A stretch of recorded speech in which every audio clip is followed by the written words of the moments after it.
Most people live small, not because they are meant to be small, but because they never dare to think big. They don't fail because they're weak. They fail because they never even tried to dream beyond what they can see. Today I'll tell you a story. A story about a boy who learned that the size of your dream decides the size of your life, and how one moment, one belief can change everything. In a small mountain village lived a young boy named Kashif. He wasn't special. He wasn't the smartest in school. He didn't have rich parents or fancy clothes, but he had something most people didn't question. He would look up at the sky every evening and whisper, "Why is the world so big and my life so small?" His father was a carpenter. His mother worked in the fields.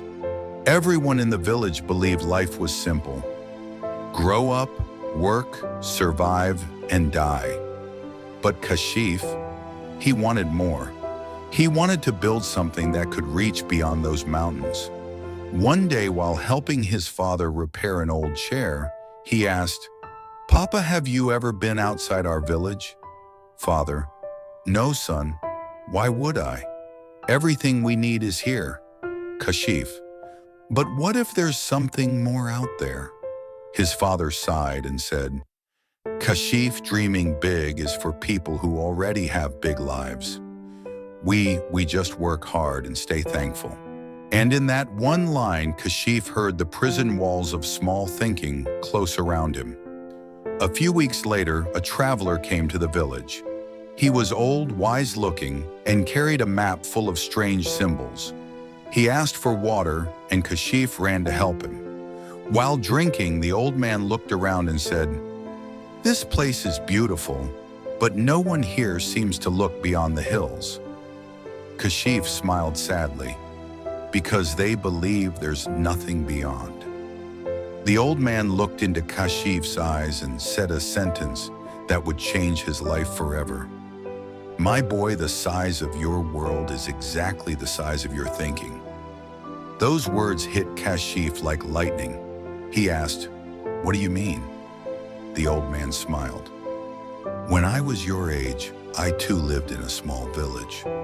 But one day I decided to just walk beyond what I could see. And the moment I did, the world started opening up."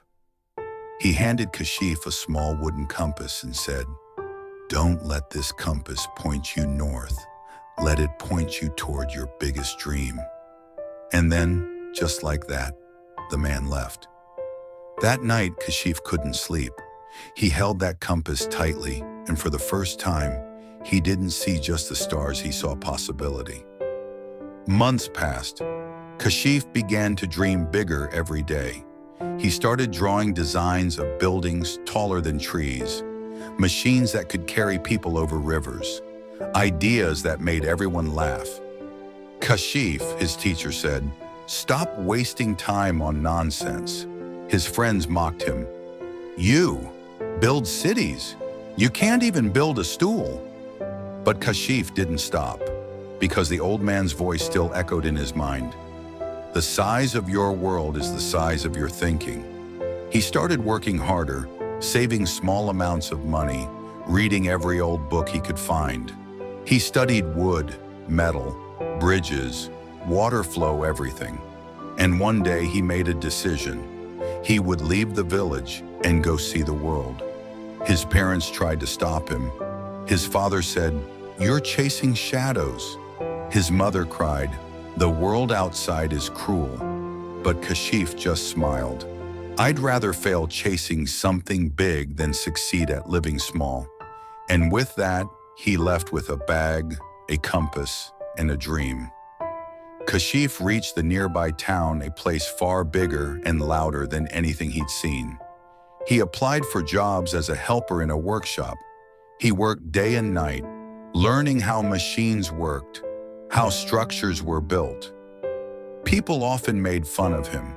They said, "Village boy, stop thinking you can change the world." But every night after work, Kashif would sit near the river and sketch buildings by the moonlight. He failed hundreds of times, his designs broke, his machines didn't work, But his thinking kept growing. Years passed and that village boy slowly became known as Kashif the Builder. One day he built something so unique, a bridge made entirely of local materials, strong enough to connect two isolated towns. People said it was impossible, but Kashif proved them wrong. His bridge brought trade, education, and opportunity to thousands. And soon the same people who laughed at him began to say, "We always knew Kashif would do great things." Many years later, Kashif, now a grown man, returned to his village. The same hills, the same houses, the same people, but everything felt smaller. The villagers welcomed him with pride and shock. The boy they once mocked had become one of the most respected inventors in the country. He visited his father's old workshop. The tools were rusty, the wood smelled the same. He sat where he once dreamed as a child and whispered, "It was never about talent, it was about thinking bigger than what I saw." A small boy from the village came running and asked, "Sir, is it true that you built the bridges in the cities?" Kashif smiled and said, "Yes, but do you know what I really built? I built a bigger mind first." He took out the same old compass the traveler had given him and handed it to the boy. "Don't let this point you north. Let it point you toward your biggest dream."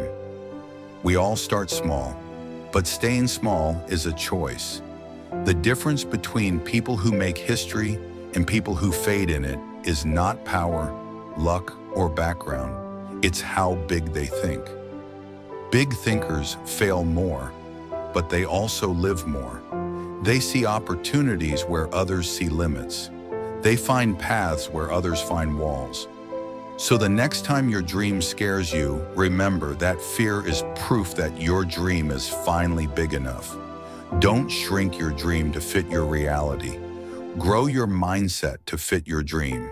Because the moment you start thinking big, the universe starts opening doors you never even knew existed.